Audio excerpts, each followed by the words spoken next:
Assalamualaikum warahmatullahi wabarakatuh.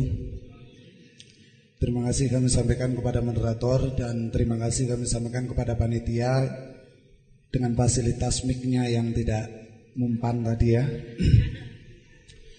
Ada sedikit pertanyaan yang perlu kami tanyakan. Tadi menyinggung masalah tawasul, yang di sana menyinggung masalah tawasul di sana adalah bid'ah, tawasul bid'ah dan tawasul doa di tawasul. Saya teringat cerita teman saya waktu itu safari di daerah Gunung Kidul.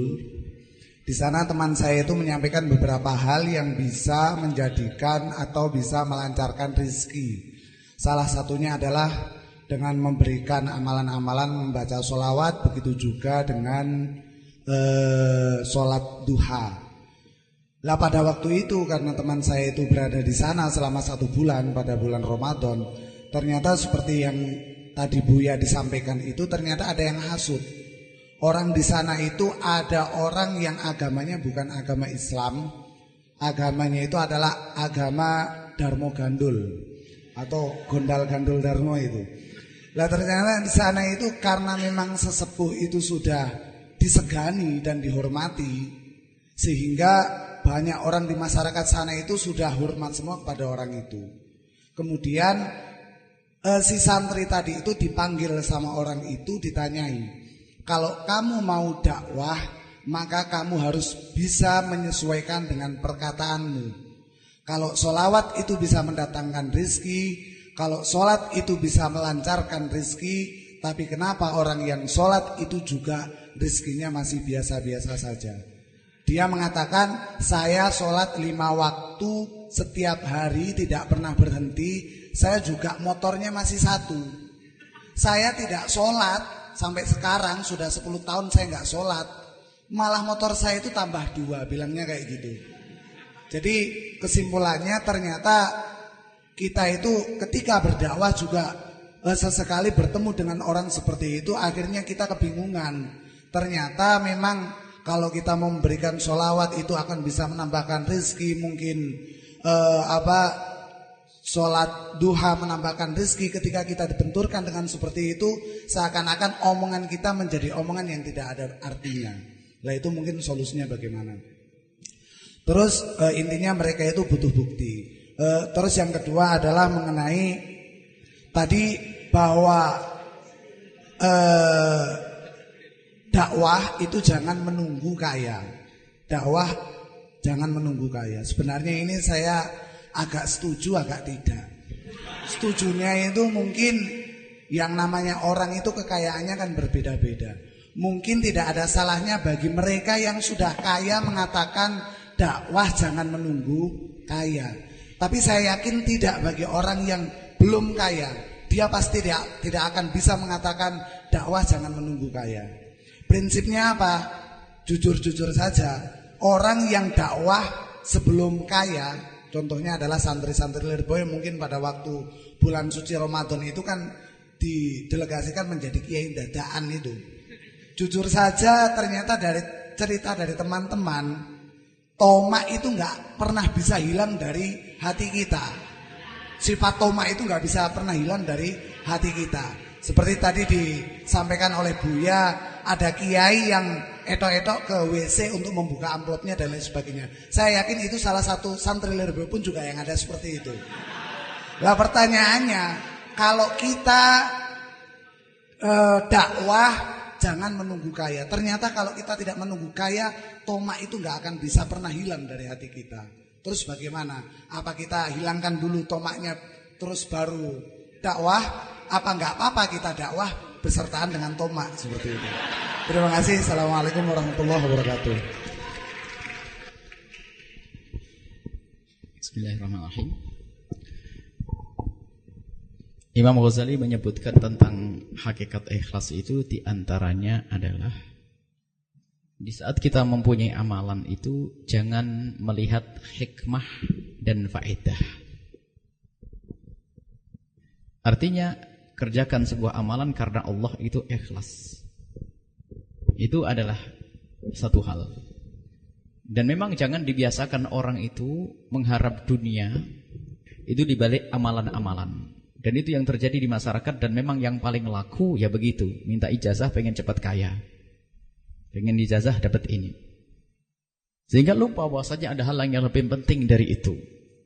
Sementara hakikat ahli tasawuf itu bukan mengajari orang seperti itu, tapi ahli tasawuf itu mengajari orang bagaimana mereka itu kaya sebelum kaya dan ada hubungannya dengan pertanyaan yang kedua. Jadi bagaimana orang itu kita fahamkan makna kekayaan sebelum mereka kaya. Jadi jangan dianggap orang itu tidak kaya itu langsung sengsara semuanya. Kita menemukan orang di kampung, suami istri yang hidupnya sederhana, kerja sehari dimakan sehari, ternyata mereka berduaan bisa ketawa-ketawa dan melihat tetangganya beli mobil bisa seneng padahal dia tidak punya, nggak ada dengki. Polos. Dan banyak mereka tidak pernah berangan-angan pengen punya gedung megah, tidak pernah berangan-angan punya mobil mewah, tidak pengen naik pesawat. Dia ingin hanya pengen saja, tapi tidak sampai merusak cara kinerja, cara mereka mencari rezeki dan mencari nafkah. Jadi ketenangan hati itu yang harus kita tanamkan di orang. Dan itu ada sangkut pautnya dengan yang kedua. Lah seorang juru dakwah dan ustadz itu tentunya harus yakin dengan ini. Dan ketahuilah semuanya kita dalam menjalani hidup ini selalu yakin kecuali urusan itu tadi. Urusan duit. Ini problem jadi tulabul ilim dan para ustadz itu. Kita menjalani hidup semua dengan yakin kecuali yang sudah dijamin oleh Allah. Malah tidak yakin. Coba kalau mau naik mobil, yakin enggak sopirnya bisa nyopir? Yakin, kalau enggak yakin enggak mau naik itu. Mobilnya bannya bener ya. Naik pesawat itu yakin bakal terbang atau miring-miring begitu. Jadi kita itu mau pergi ke warung, yakin enggak ada racunnya? Yakin. Kalau ragu ada racunnya enggak bakal makan. Kita menjalani hidup semuanya dengan yakin kecuali tentang janji Allah, rizki sudah dijanjikan itu. Jadi yang dibangun keimanan dan tidak nyerah. Jadi prinsip yang pertama tadi dalam dakwah tetap tidak bisa diganggu. Jangan nunggu kaya. Artinya ketahui dakwah tidak harus dengan uang. Siapa yang mengatakan dakwah dengan uang? Tapi makanya kalau kita duduk dengan orang kaya, jangan katakan dakwah harus dengan uangnya. Tidak. Tapi kita ingin orang kaya berdakwah dengan uangnya. Tapi jangan berkata dakwah harus dengan uang. Tapi kalau orang kaya hendaknya uangnya digunakan untuk dakwah benar. Tapi kalau orang menggantungkan dakwah dengan uang, problem. Sebab yang juru dakwahnya Nabi Muhammad tidak harus semuanya seperti Abdurrahman bin Auf, ada Ammar bin Yasir, ada Bilal bin Rabah dan sebagainya. Jadi ini kekayaan hati ini yang harus benar-benar dibangun. Imam Ghazali waktu membahas masalah kaya hati itu bukan omong kosong. Dan innal ghina hinan nafas, Nabi menyebutkan kekayaan yang sesungguhnya adalah jiwa yang merasa kaya. Itu hakikat bukan bualan, Nabi berkata. Dan ada orang yang subhanallah hidupnya pas-pasan, kiai di kampung nerima apa adanya, dipamerin duit tidak pernah tergoyahkan, jangan dianggap tidak ada. Ya itu yang kita cari, kita pengen seperti itu. Dan sungguh, di saat orang, sebagai prinsip dakwah itu, jangan nunggu kaya, jangan nunggu punya ilmu.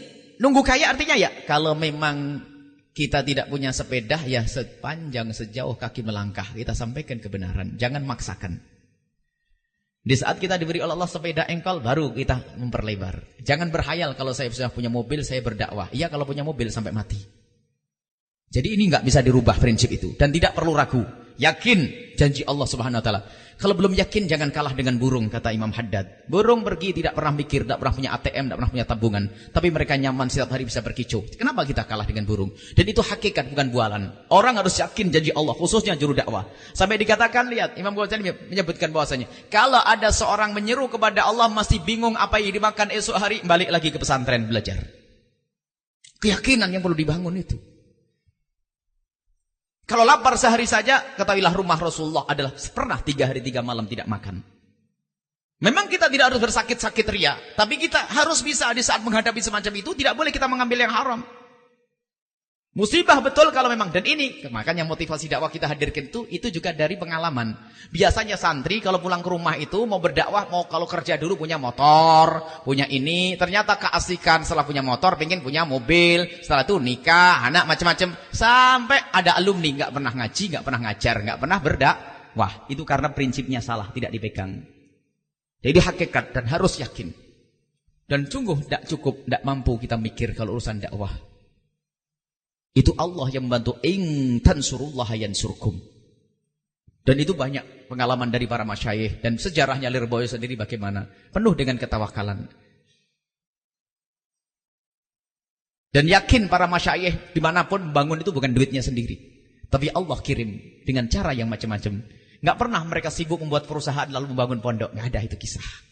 Akan tapi menghadap kepada Allah dengan serius, Allah akan kirim orang lain yang akan mencukupi. Dan tidak pantas kita mengatakan, hei Pak Haji, saya mau dakwah ke Sumatera, beli tiket surga. Nggak ada. Kalau tidak punya tiket jangan keluar. Saya pun begitu, saya punya prinsip. Kalau saya nggak punya uang untuk beli tiket, saya nggak akan pergi. Nggak saya paksakan. Saya punya tim, semuanya ada duit atau tidak? Ada Buya. Ada beli tiket. Yang enak, biar saya bisa tidur di tempat itu. Kalau nggak ada, ya sudah. Jangan maksain. Dakwah memaksa itu nggak benar nanti. Akhirnya ngambil yang haram. Tapi tetap berdakwah. Kalau saya tidak bisa keluar Jawa, saya akan di Jawa. Kalau tidak bisa keliling Jawa Timur, saya akan dakwah di Cirebon saja. Karena di Cirebon juga, kalau musola-musola, insya Allah masih mau dengar. Kenapa harus muluk-muluk? Saya harus dakwah di Singapura. Saya harus dakwah di ini. Jadi biasanya yang menjadikan orang itu tidak betah dengan bekal yang sederhana karena terlalu muluk-muluk. Bercita-cita tinggi bagus. Tapi kalau sampai kita menjalankan yang haram tidak dibenarkan. Jadi prinsip itu tidak bisa diganggu-gugat. Kalau Anda ternyata masih belum punya jiwa seperti itu, betul-betul mengkhawatirkan. Bahayanya luar biasa. Semua dari kita. Jadi harus keyakinan dibangun. Yakin Allah, in tansurullah yansurkum. Dan ini harus Allah yang akan membantu. Mungkin ya pengalaman. Bukan karena baiknya kami, akan tapi begitulah. Termasuk proses pengalaman dakwah. Kita tidak punya yang mana bangunan miliaran saya tidak. Apalagi waktu kami bangun pondok itu, ya ini adalah diizini oleh guru, cuman syaratnya sederhana. Yang pertama adalah tidak boleh minta-minta. Ini kan dari guru kami. Memang agak susah waktu itu. Nggak bayangin dakwah membangun pondok nggak boleh minta-minta. Ini di Cirebon kita bangun, barangkali dari Cirebon boleh mampir lihat.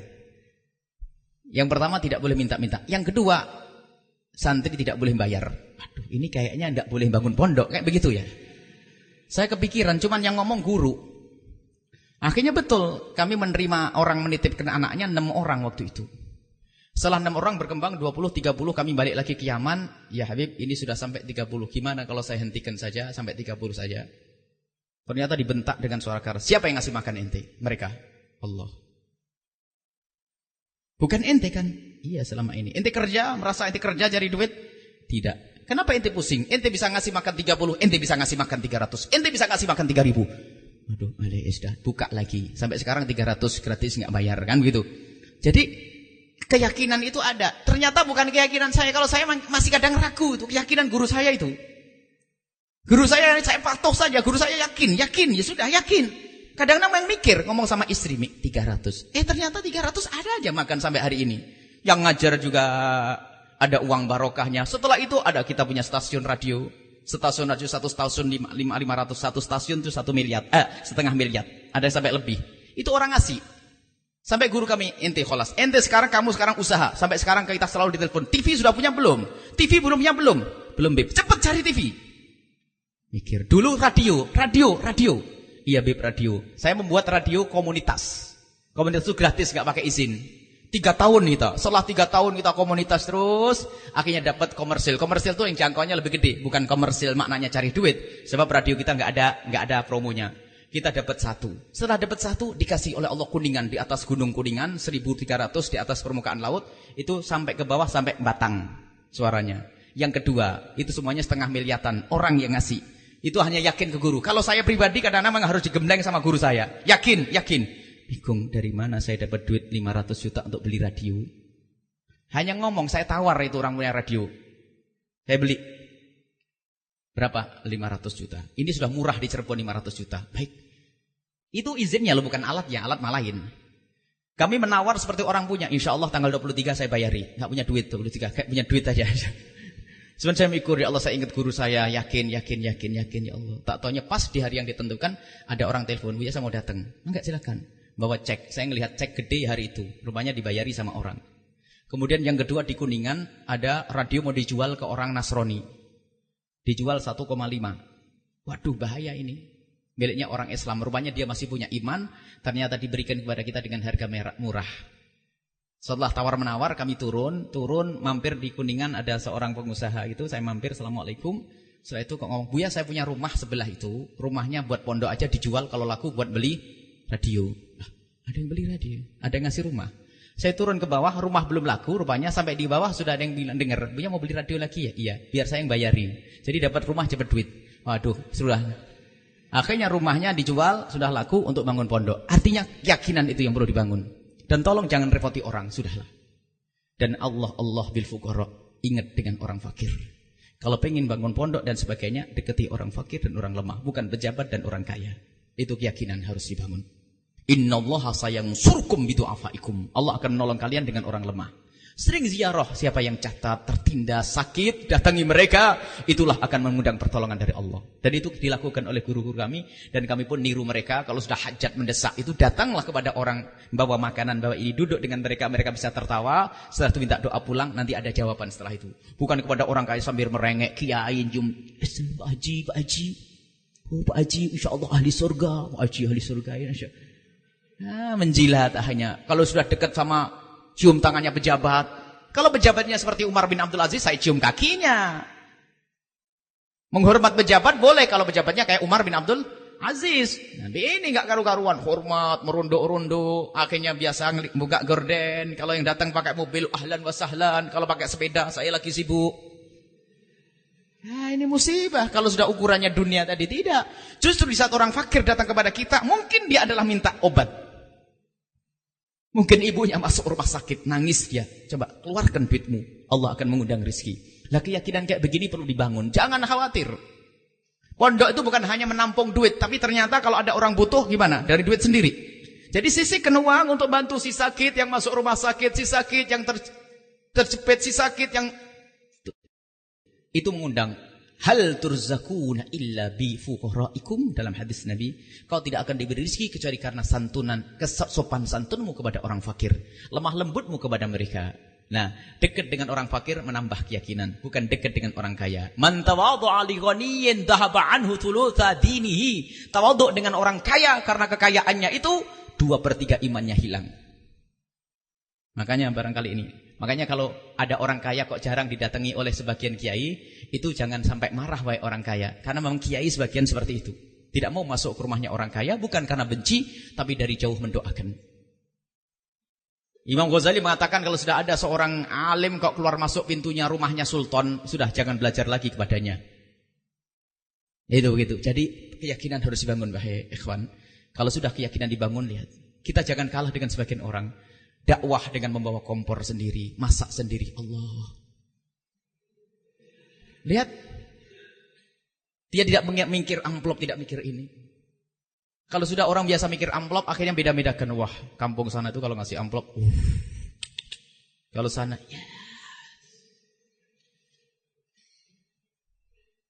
Dan berjanjilah kalau anda berdakwah khusus yang bertanya, siapkan semuanya. Insya Allah punya sound, punya segala macam. Kalau mau ceramah, kalau ada ceramah, punya sound atau tidak? Nggak, gratis sound saya.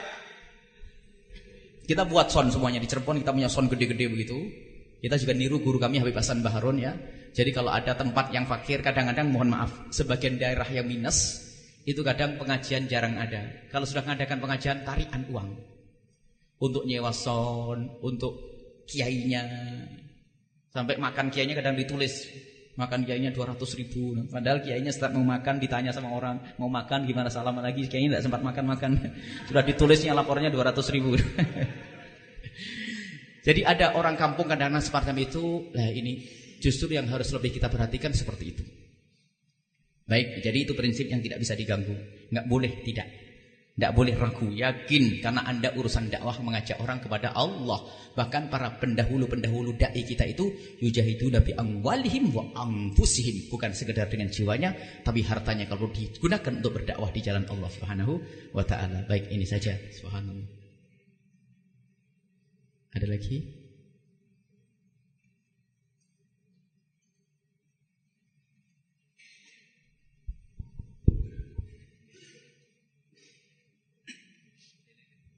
Assalamualaikum warahmatullahi wabarakatuh.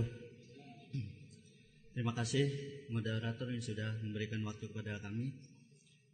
Pertanyaan dari kami ini, bagaimana kita bisa cermat dan peka membaca situasi masyarakat sekarang ini, dan bagaimana cara kita untuk melatih kepekaan kita gitu.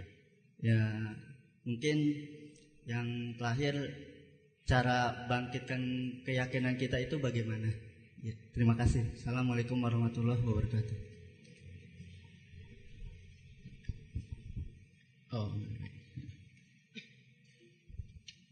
Baik, tadi masih ada susulan pertanyaan masalah kelihatannya ditanyakan oleh yang pertama tadi tawassul dengan sholat duha dan sebagainya, begitu mungkin seperti itu, tidak ada masalah. Cuman untuk berurusan dengan masyarakat awam, memang kita berurusan betul sampai saya sholat terus 2 tahun kok nggak dapat kaya-kaya. Karena selama ini hanya kita beri amalan, tidak beri kita pemahaman hakikat kaya itu seperti apa.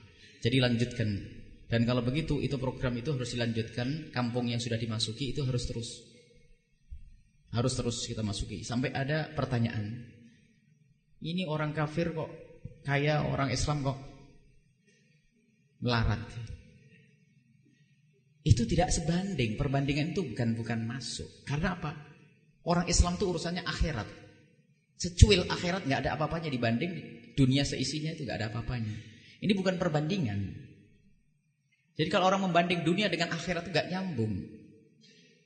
Sehingga pandangan masa depan kita adalah akhirat. Sampai suatu ketika Sayyidina Umar bin Khattab lagi mengendarai kendaraan yang mewah, tiba-tiba ada orang Yahudi di pinggir jalan lalu menyetop. Ma'agdzaba nabiyyuk. Alangkah dustanya nabimu ya Umar. Alangkah dustanya nabimu hai Umar. Begitu. Kenapa? Nabi Umar berkata, dunia itu adalah sijnul mu'min wa jannatul kafir. Dunia itu adalah penjaranya orang mukmin dan surganya orang kafir. Busta. Engkau Umar dikawal oleh orang-orang, saya mulai hidup sampai sekarang saya tersiksa. Itu orang Yahudi. Mana surga bagiku? Di dunia ini saya tersiksa kayak begini. Engkau enak dikawal orang Umar. Berani nyetop Sayyidina Umar ma'agdzaba Rasulullah. Alangkah dustanya nabimu. Sayyidina Umar langsung tersenyum berkata, Pak, ketahuilah, keenakanku saat ini jika dibanding apa yang dijanjikan oleh Allah di surga, tidak ada apa-apanya. Dan kamu saat ini lebih enak nanti daripada kamu masuk neraka disiksa di sana. Nah, ini jadi makna dunia akhirat tidak sebanding. Jadi bukan bandingannya tadi ya. Kalau urusan kenapa orang kaya ini ternyata diberi oleh Allah, orang yang kafir diberi oleh Allah kekayaan, karena kekayaan bukan kemuliaan bagi seorang manusia. Kekayaan, tapi iman yang ada di dalam hatimu ternyata lebih mahal daripada dunia seisinya. Itu membangun keyakinan itu penting memang, dan itu perlu proses waktu yang panjang. Sehingga jangan sampai kita disibukkan hanya bicara tentang keutamaan-keutamaan, tapi keinginan membangun iman itu dibahas oleh para ahli tasawuf. Membersihkan hati, keyakinan kepada Allah, termasuk memahami tentang janji-janji Allah di akhirat nanti, itu penting. Bukan sekedar di dunia. Sehingga dikatakan oleh Imam Ghazali termasuk tanda kurang ikhlas itu kalau setiap membaca ayat Al-Quran, faedahnya apa? Ini kan santri yang senang ilmu hikmah, pengen terbang di awang-awang. Ini bukan itu bukan pekerjaannya orang-orang yang ijtihad di dalam kebaikan itu. Setiap ayat hikmahnya, utamanya apa? Ini bisa begini, ini bisa enggak tembus. Ini bisa makan api deh. Makan pecel sana lah enak makan api. Ada orang aneh-aneh, ada santri, ada puasa bisa makan api itu. Ada biasanya santri aneh-aneh, sini insyaallah enggak ada aneh-aneh. Saya nemukan santri puasa bertahun-tahun katanya pengen makan api. Makan silet, makan besi, makan. Itu musibah ini. Ini biasanya itu sudah rusak imannya itu. Baik itu tawassul di amal soleh boleh-boleh saja. Kalau kita ngajari banyaklah sholat bu, nanti Allah akan memudahkan segala urusan. Baca sholat mudahkan segala urusan. Terus dibangun keimanannya. Bukan seperti kita transaksi jual beli dengan Allah. Ya Allah aku beli ini, aku sudah sholat duha 60 kali, mana rezekimu? Enggak ada, kita tidak ada janji seperti itu. Tidak ada semacam transaksi. Baik, pertanyaannya adalah bagaimana kita itu untuk itu ilmu baru memang. Termasuk kecerdasan seorang dai juru dakwah itu adalah cermat membaca masyarakat. Itulah yang akan menimbulkan cara berdakwahnya Nabi yang diajarkan oleh Rasul, namanya hikmah. Hikmah itu pas dosisnya. Kayak dokter itu kalau mau ngasih obat kepada pasien harus pas dosisnya. Tidak boleh kurang nanti penyakitnya jadi kebal, tidak boleh berlebihan nanti orangnya yang mati bukan penyakitnya yang sembuh. Jadi hikmah itu tepat. Hikmah itu tidak harus lembut, tapi pas. Lah untuk mengepaskan ini gimana? Ini ilmu memang. Dan itulah harus ditanyakan dan bagaimana caranya. Belajar terus. Memahami masyarakat. Lalu apa yang harus aku berikan? Sehingga nanti dalam penyusunan materi nanti kalau berdakwah itu berikan apa yang mereka butuhkan. Jangan engkau berikan apa yang engkau mau. Itu. Berikan kepada mereka apa yang mereka butuhkan saat ini. Ilmu sholat yang udah usah kadang-kadang terlalu pinter mantek. Dikit-dikit mantek. Orang kampung mantek. Ini ya, jadi berikan apa yang mereka butuhkan. Ini satu metode. Bagaimana kita tahu? Makanya termasuk cara dakwah kami akhir-akhir ini, kami mencoba untuk membuka tanya jawab. Itu sebetulnya kami ingin tahu apa sih yang diinginkan mereka. Sebab sebagian pertanyaan itu adalah problem di masyarakat itu sendiri. Untuk bekal. Biasanya tanya keadaan masyarakat gimana, masyarakat sini seperti apa dan sebagainya. Jadi hikmah itu muncul dari pemahaman kita. Hikmah itu adalah tepat. Dosisnya tepat. Orang awam, jarang sholat, ini kita ancam neraka, pusing dia. Rindukan kepada kebaikan, rindukan majelis ilmu, rindukan keberkahan, berkat hadir majelis insyaallah akan buka hati kita dan sebagainya. Jadi harus tepat. Jadi betul yang ditanyakan, gimana caranya? Itu belajar yang tidak ada hentinya. Belajar dicermati kampung kita, masyarakat kita. Makanya catatan kecil itu penting. Kadang-kadang wah ini kayaknya tidak tepat di masyarakat ini. Jadi harus kita paham itu. Sehingga dakwah kita nanti mengena. Barangkali ya kita melihat satu masyarakat yang senang dangdutan misalnya. Waduh setiap hari joget, goyang pinggul semuanya. Nah bagaimana kita di saat dakwah ke tempat ini? Ya jangan langsung diantem itu. Suruh diusir nanti, pulang sana kamu nih ngakuin. Tapi juga diajar yang lain. Termasuk kami itu waktu itu rindu waktu itu pertama kali ngelihat orang-orang keluar dari sebuah departemen, ada sebuah pertokoan raksasa yang ada di Cirebon. Keluar itu subhanallah semuanya pakai, mohon maaf, rambut pendek. Kalau rambutnya panjang harus sanggul naik ke atas sehingga lehernya itu harus terlihat begitu. Kemudian mohon maaf roknya itu ada 5 atau 10 cm lah, pokoknya pendek sekali. Itu sudah peraturan. Akhirnya saya berpikir, ya Allah, saya pengen ngisi di tempat itu karena itu juga umat Nabi Muhammad. Akhirnya suatu ketika, betul kami ada yang datang, biasanya saya itu rakus kalau mereka datang langsung saya tanya, bisa enggak seminggu sekali saya ngisi di situ? Itu awal-awal dakwah di Cirebon. Kalau enggak bisa, harus sebulan sekali. Akhirnya bisa seminggu sekali. Kita tidak akan berbicara tentang menutup aurat dan sebagainya. Tapi secara otomatis karena kita tidak bicara jorok dan sebagainya, mereka tuh bingung kalau pengajian kita itu semua umbul-umbul itu dijadikan untuk menutup, mohon maaf. Menutup, mereka malu sendiri. Jadi karena tidak punya kerudung dan sebagainya, tidak pernah saya suruh pakai kerudung. Cuman sudah ceramah yang ke-6 atau ke berapa 8 itu dengan istilah topik yang namanya surat cinta untuk semuanya. Sampai bahasa kasih kami kepada semuanya.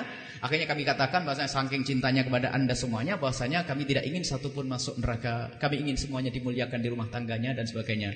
Nah, akhirnya yang kita ajak bicara adalah orang yang berjilbab dulu. Hai orang yang sudah berjilbab, kesombonganmu juga menghantarkan neraka. Yang sudah berjilbab awas, hati-hati, jangan merendahkan yang tidak berjilbab. Yang jilbaban nanti dulu.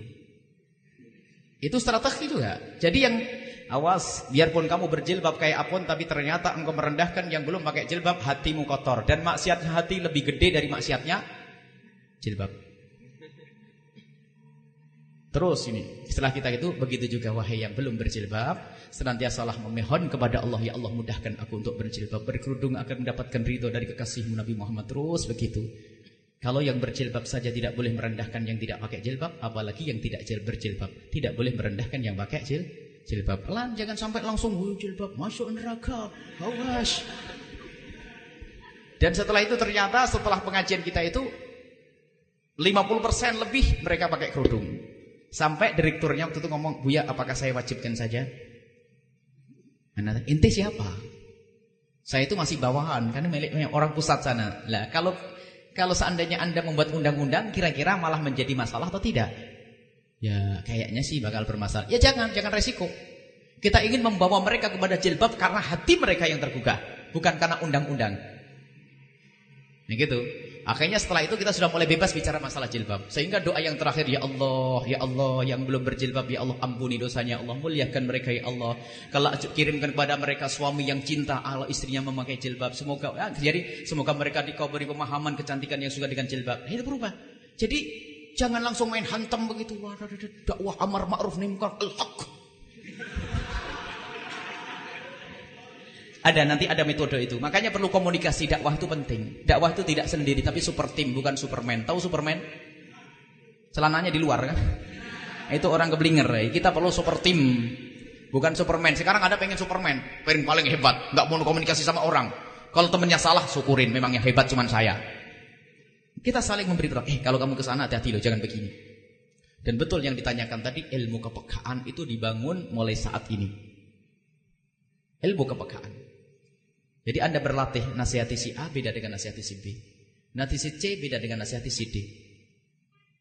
Dan nanti ada di dalam metode menyampaikan, nanti insya Allah besok kita sampaikan, kebenaran tidak harus diucapkan hari itu. Yang kedua, kebenaran tidak harus diucapkan oleh lidahmu sendiri. Ini prinsip-prinsip penting dalam menyampaikan. Kebenaran tidak harus diucapkan hari itu. Artinya tunggu dulu kesempatan yang tepat.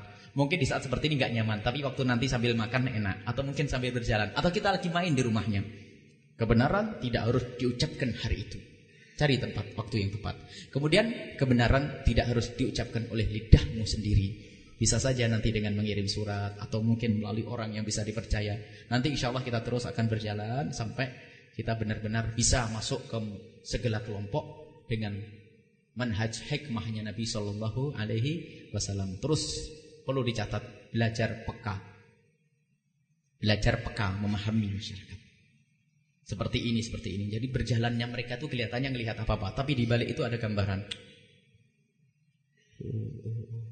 Seperti itu. Baik, wallahu a'lam bishawab. Yang kedua, menumbuhkan keyakinan, yaitu yang kita sampaikan tadi. Keyakinan baca janji-janji dari Allah dan Rasulnya. Artinya kurangnya yakin itu juga kurangnya iman di hati kita. Sebab rizki sudah dijamin oleh Allah Subhanahu wa ta'ala. Kemudian ada satu hal. Ada sebagian kekasih Allah itu dalam berdakwah doanya begini. Ya Allah, tunjukkan buah perjuanganku nanti kalau aku sudah mati. Takut waktu terlihat perjuangannya waktu hidup, takut jadi fitnah. Takut berubah jadi ujub. Jadi memang tidak mencari suhroh kemasyhuran di dunia ini, pengen masyhur di akhirat nanti. Ada sebagian yang sampai berdoa seperti itu.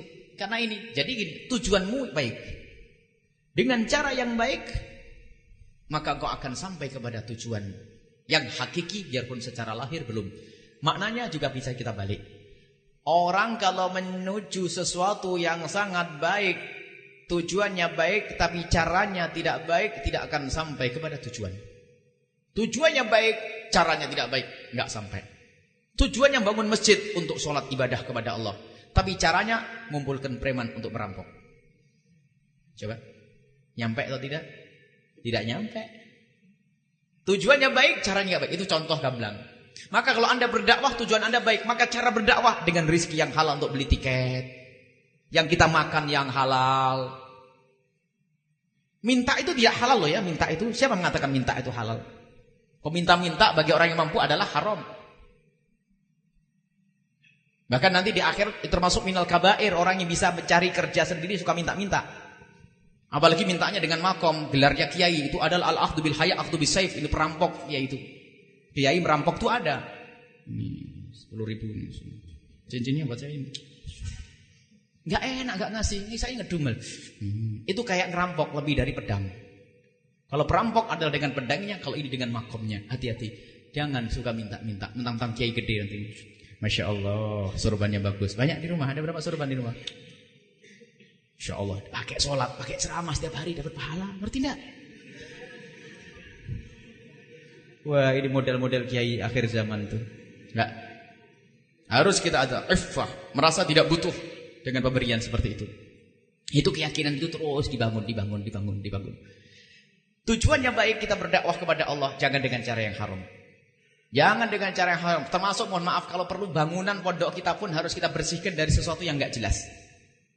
Karena kita menuju kepada Allah kalau dengan yang haram. Sampai kami sering ingatkan, hei ahli iman, kalau kita membangun masjid karena Allah, ketahuilah, amal sholat yang kita lakukan di masjid itu belum tentu diterima. Tapi tukangnya satu yang tidak sholat itu dosanya pasti diterima untuk kiai yang bangun masjid. Sadar atau tidak mana ini? Bangun masjid membiarkan itu tukangnya ada yang gak sholat satu tukang yang bangun masjid itu gak sholat satu dituntut oleh Allah. Kullukum ra'in, itu di bawah naunganmu, hei kiai. Gara-gara dia gak sholat kau masuk neraka. Jadi harus cermat kita itu, bangun masjid harus. Bangun pondok, jangan hanya senang gede bangunannya toh. Yang bangun wajib sholat. Kerepotan di Cirebon tuh cari orang yang sholat ternyata susah. Mula-mula, tukang sholat. Dapat tukangnya sholat, keneknya tidak sholat. Keneknya sholat, tukangnya udah pusing. Ada orang ngasih masjid, ada orang ngasih pondok. Membutuhkan tukang 60 orang, ngasuh pondok 1 orang, masjid 1 orang. Akhirnya kita nyerah. Boleh Pak Haji kalau bangun, tapi syaratnya 1. Tolong semuanya orang yang kerja harus sholat. Anda dia kontraktor. Baik Bu ya, akan saya terapkan undang-undang itu. Subhanallah, pertama hari kerja terharu. Sholat duhur, belum jadi pondok ini, sholat duhur, sholat berjamaah semuanya. Ya Allah, kalau dipakai undang-undang ini, kenapa? Kalau ada satu yang tidak sholat, saya nggak mau tanggung jawab. Masuk neraka, saya nggak mau. Ibadah saya, ceramah saya belum tentu diterima. Ini orang nggak sholat bisa saja menjadi sebab saya masuk neraka. Dipikirkan yang demikian. Jangan enak-enak. Kadang benar nggak teledor, nggak sadar ini. Duitnya dari mana itu untuk bangun masjid? Kita pengen masuk surga, bukan pengen disanjung oleh orang. Oh, bangunannya megah, tingkat 16. Hebat, ini kiai Masya Allah. Dalam waktu singkat punya bangunan kayak apa? Oh, tapi halal atau haram ini dana ini? Bersih atau tidak? Kita mencari Allah. Tujuan kita baik, caranya tidak baik, nggak akan sampai kepada Allah.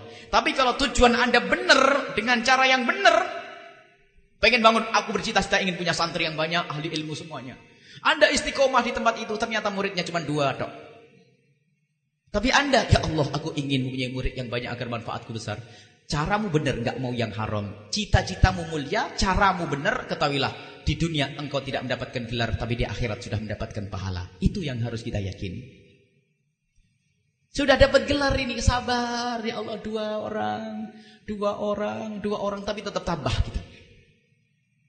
Inilah ilmu tasawuf itu kan itu, bukan teori. Belajar ihya bolak-balik kadang-kadang. Tapi kadang-kadang ini langsung ngiri sama seseorang, sombong, kurang yakin, ini. Jadi membangun keyakinan itu harus dibincangkan setiap saat dan tidak ada hentinya. Terus sambil kita tafakur, iya ya terus. Tafakur benar kalau saya begitu, saya. Jadi seperti itu ya. Insya Allah harus kita jadi ahli yakin yang saya yakinin. Dan untuk menumbuhkan keyakinan terus belajar. Dengerin tadi, numbuhkan keyakinan. Besok dengar lagi, numbuh keyakinan. Dengar lagi, tumbuh keyakinan. Keyakinan perlu dicari. Memang ada keyakinan yang langsung diberi. Allah yajtabi ilaihi may yasha' wa yahdi may yunib. Allah akan menarik orang diberi keyakinan. Dan kadang keyakinan kita cari dengan cara belajar. Belajar seperti ini, belajar dengan orang yakin. Lihat para guru-guru masyayikh kita itu belajar dengan penuh keyakinan. Mereka itu dakwah dengan penuh keyakinan, enggak pernah bingung, ternyata berhasil. Kita pun harus seperti itu. Wallahu a'lam bishawab. Waktu sudah cukup. 1, tapi pertanyaan 1 aja. Mangga, ada 1 belakang. Ini belakang dulu. 1 aja. Terakhir ya.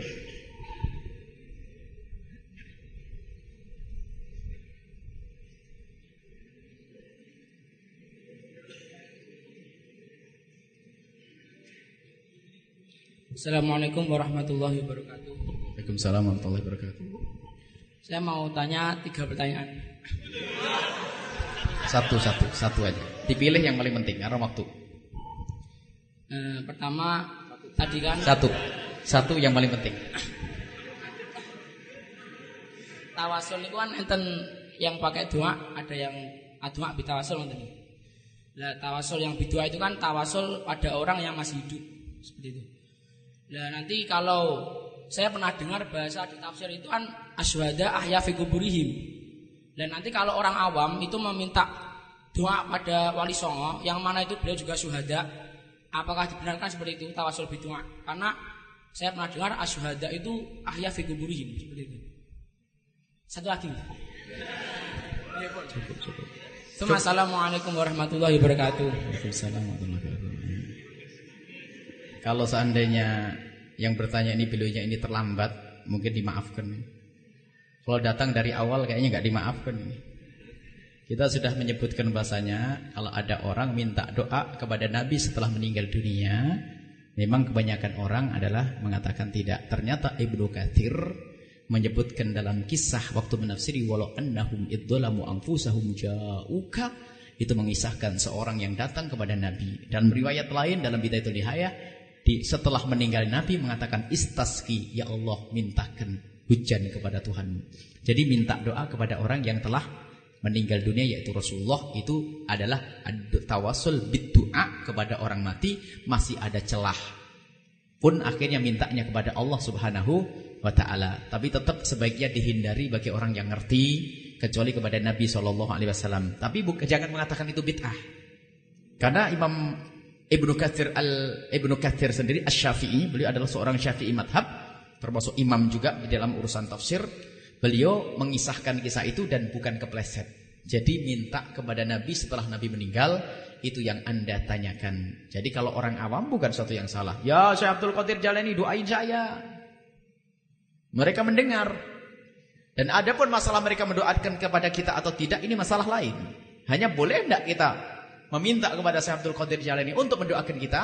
Ada dikisahkan Ibnu Katsir, orang datang kepada Rasulullah sallallahu alaihi wasallam dan minta kepada Nabi. Nabi dalam hidup kuburnya ada hidup, Nabi adalah imamus syuhada. Para wali pun demikian. Bal ahya'um inda rabbihim yurzaqun, mereka hidup dan diberi rezeki di dalam kuburnya. Dan kehidupan yang beda alam barzah.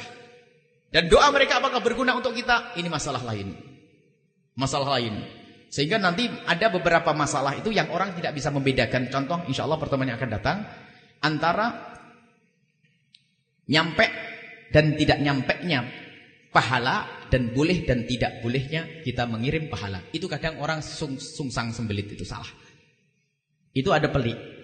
Jadi yang diperbincangkan oleh para ulama itu adalah nyampe dan tidak nyampenya pahala. Ini pada pertemuan yang akan datang. Ihda'u thawab, tahlil. Tahlil itu menghadiahkan pahala, itu yang diperdebatkan oleh para ulama, nyampe atau tidak nyampe, bukan boleh atau tidak boleh. Jadi pertanyaan tadi, bolehkah kita minta didoakan? Itu adalah pertanyaannya adalah terkabul atau tidak terkabul, gitu saja. Bukan masalahnya adalah boleh atau tidak boleh. Kalau boleh ada contohnya, kan kita bukan mintanya pada orang kubur, hei orang kuburan berikan aku duit, nggak begitu. Tapi kita tetap mengatakan, wahai ya Rasulullah, istasqi li ummatika, mintakan hujan kepada umatmu ya Rasulullah. Mintakan kepada Allah untuk kami ya Allah. Ya Rasulullah, mintanya kepada Allah, agar minta kepada Allah. Dan itu bukan sesuatu yang syirik. Kalau ini mengatakan syirik, dia adalah tidak mengerti makna syirik. Oh, mintanya kepada Rasulullah. Hanya Rasulullah sudah meninggal. Hanya permasalahannya adalah apakah dengan begini ini cara yang paling mudah dikabul oleh Allah dalam doa atau tidak. Ini tawasul dengan doa. Tapi yang dipermasalahkan di kampung bukan itu selesai. Yang dipermasalahkan di masyarakat kita, makanya harus jelas, adalah ad-du'a bit tawassul, itu loh yang membawa orang-orang soleh. Biasanya berkat para wali songo ini semoga Allah mengabul doa kita semuanya. Ini tawasul dengan doa biarpun pakai bahasa Indonesia. Lo isolihin masyakil adi maghriba kata-kata asallah, semoga Allah Subhanahu wa taala mengampuni kita semua berkat para wali songo, semoga Allah memudahkan segala urusan kita. Itu selalu kita baca, namanya tawassul. Termasuk adalah di antaranya sholawat yang dikatakan syirik. Sholawat tawassul. Sholawat tawassul dikatakan syirik. Sholawat nariyah. Itu kan sholawat tawassul. Ini gimana ya, Fam? Allahumma sholli kamilatan salaman taman. Alladzi tanhallu bihil uqadu, akan terurai bihi disabab Nabi Muhammad, dengan Nabi. Itu tawasul dengan wa tanfariju bihil qurab, akan terurai segala kesusahan itu, kesumpekan, segala kerupakan itu akan dibuka oleh Allah. Wa tuqda bihil hawaiju, segala hajat. Wa yustasqa al-ghamamu, dan di yustasqa itu akan dimintai hujan. Al-ghamamu itu adalah majas di situ, bukan mendung, yang maksudnya minta kepada Allah. Jadi siapa yang membuat mendung itu? Ya yustasqa bihil ghamamu, dan akan dimintai hujan bihi dengan Nabi Muhammad, al-humam, mendung. Dan itu katanya syirik, itu pernah dengar kan? Disyirikkan. Justru ini adalah suatu yang luar biasa. Bagaimana berani mensyirikkan? Adapun wa yustasqa bihi itu ada di dalam Bukhari. Bab salat istisqa. Ada salah satu syair dari Abu Thalib, itu diambil oleh Imam Bukhari. Dan kalimat hadis itu sendiri, dalam kalimat di kitab Sahih Bukhari itu bunyinya wa yustasqa biwajhihi, dan kalimatnya persis dengan sholawat nariyah. Mereka itu karena nggak mencermati baca-baca kayak gini, dipikir syirik. Kalau syirik, Imam Bukhari juga syirik. Kenapa Imam Bukhari mengabadikan sebuah syair yang di situ adalah wa yustasqa biwajhihi, dimintai hujan dengan pangkatnya Nabi sallallahu alaihi wasallam, dengan wajahnya Nabi sallallahu alaihi wasallam. Jadi itulah yang harus kita pahami, intinya seperti itu detailnya. Doa tawassul. Kalau masalah tawassul dengan doa kepada orang mati, itu pun tidak boleh kita katakan syirik. Karena kita tidak minta kepada orang yang meninggal dunia. Baik, pun kalau seandainya kita minta kepada orang yang meninggal dunia, tidak boleh langsung kita hukumi syirik, kecuali kita tanya niatnya apa. Karena tidak ada perbedaan orang yang hidup dengan mati. Hanya bedanya, kalau orang minta kepada sesuatu yang tidak bisa memberi, barangkali adalah ketidakfahamannya. Aku minta, wahai batu, berikan aku duit. Beda, Pak, kamu orang kaya, beri saya duit, masuk akal. Tapi kepada batu, akan tapi apakah ini langsung dikatakan syirik? Karena kita tidak meyakini bahasanya itu yang memberi, maka tidak akan syirik. Jadi bab syirik itu bab yang panjang, bab yang lebar, tidak boleh orang terburu-buru mensyirikkan seseorang. Itu saja, jangan lebar-lebar dulu. Intinya kita balik kepada poin-poin penting. Tawasul ada dua, tawasul bidu'a dengan tu'a bitawasul. Tu'a bitawasul ada dua, amal soleh dan orang-orang soleh. Orang soleh nanti ada macam-macam, waktu hidup dan waktu Rasulullah dan selain Rasulullah. Itu setelah itu gamblang, maka baru ada pemahaman. Wallahu a'lam bishawab. Bismillahirrahmanirrahim. Alhamdulillahirabbil alamin. Allahumma shalli ala sayyidina Muhammad wa ala ali sayyidina Muhammad. Allahumma ya Rabbana ya Rabbana ya Allah ya Allah. Engkau mudahkan kami untuk menuntut ilmu ya Allah. Maka mudahkan kami untuk mengamalkan ilmu kami. Engkau mudahkan kami ya Allah untuk menuntut ilmu, mudahkan kami untuk mengamalkan ilmu kami ya Allah. Dan jadikanlah lidah kami selalu mengucapkan kebenaran yang bisa didengar oleh hati dan telinga sebagai kebenaran dan mudah untuk diamalkan ya Allah. Ya Allah, jadikan kami juru-juru dakwah kekasih-Mu yang sesungguhnya, juru-juru dakwah ahli surga-Mu ya Allah. Ya Allah, ya Allah, berikan kepada kami kemudahan ya Allah untuk menyampaikan kebenaran kepada orang lain, dan Engkau-lah yang memberi kemudahan. Ya Allah, ya Allah, ya Allah, jadikanlah dunia di tangan kami. Jangan Kau jadikan dunia di hati kami ya Allah. Kami mengerti dakwah tidak harus dengan dunia, akan tapi yang Kau beri dunia, jadikan dunianya untuk berdakwah ya Allah. Jangan sampai ya Allah keyakinan kami dalam berjuang adalah menggantung kepada selain-Mu, dan dunia adalah selain-Mu. Kami ingin berjuang dan berdakwah hanya menggantung kepada-Mu, Wahidat yang Maha Kaya, yang tidak akan menyanyiakan hamba-hambanya, lebih-lebih hamba yang bergantung kepada-Mu ya Allah. Ya Allah, Engkau Maha Kuasa dan Engkau Maha Kaya ya Allah. Engkau Maha Kuasa dan Maha Kaya, dan kami mohon berikan kepada kami kekuatan dalam berjuang ya Allah. Dan berikan kepada kami kerinduan dalam berjuang, ketabahan dalam berjuang, semangat dalam berjuang. Dan jadikan perjuangan kami itu semua karena-Mu ya Allah. Jangan sampai kami berjuang karena dunia, karena pangkat, karena kemasyhuran ya Allah. Ya Allah, Engkau Maha tahu apa yang ada di hati kami. Jika itu kotor, bersihkan Wahidat yang Maha bersih.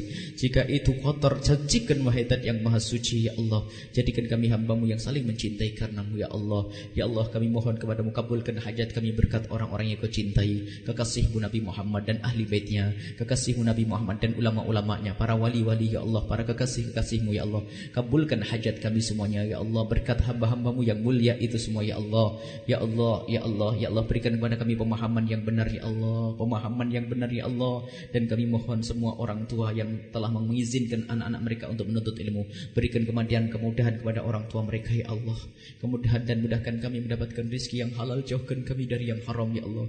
Jauhkan kami dari ketamaan yang merupakan kefakiran yang tersembunyi ya Allah. Jauhkan kami dari rakus adalah ya Allah, rakus, tamak, kefakiran yang tersembunyi di balik kekayaan sekalipun ya Allah.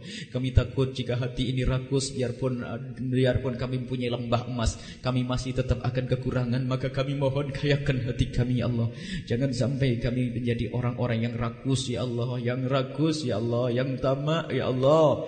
Engkau lah yang memiliki hati kami, Engkau yang menguasai hati kami. Dan kami mohon ya Allah, mudahkan segala urusan kami, yang sakit sembuhkan, dan berikan kepada kami umur panjang dalam ketaatan serta sehat walafiat ya Allah. Dan guru-guru kami muliakan mereka, yang masih hidup muliakan dalam rumah tangga mereka, dalam kehidupan mereka, panjangkan umur mereka, berikan ketabahan dan kesabaran, dan berikan kemudahan. Dan yang telah mendahului kami, guru-guru kami yang telah kembali kepada-Mu, berikan pengampunan dan kasih sayang-Mu kepada mereka, dan kembalikan kepada kami berkah-berkah mereka ya Allah, sehingga hidup kami menjadi hidup penuh rahmat dan berkah ya Allah. Panjangkan umur kami dalam ketaatan serta sehat walafiat, dan kami mohon berikan kepada kami semua husnul khotimah, husnul khotimah, husnul khotimah, mati dalam keadaan iman. Dan kami mohon ya Allah, jadikanlah ucapan kami di akhir hayat kami kelak saat Kau cabut nyawa kami adalah kalimat agung dan mulia, la ilaha illallah Muhammadur Rasulullah, la ilaha illallah Muhammadur Rasulullah, la ilaha illallah Muhammadur Rasulullah sallallahu alaihi wasallam. Rabbana atina fid dunya hasanah wa fil akhirati hasanah wa qina adzabannar. Sallallahu alaihi sayyidina Muhammadin wa ala alihi wa sahbihi wasallam. Walhamdulillahi rabbil alamin. Al-Fatihah.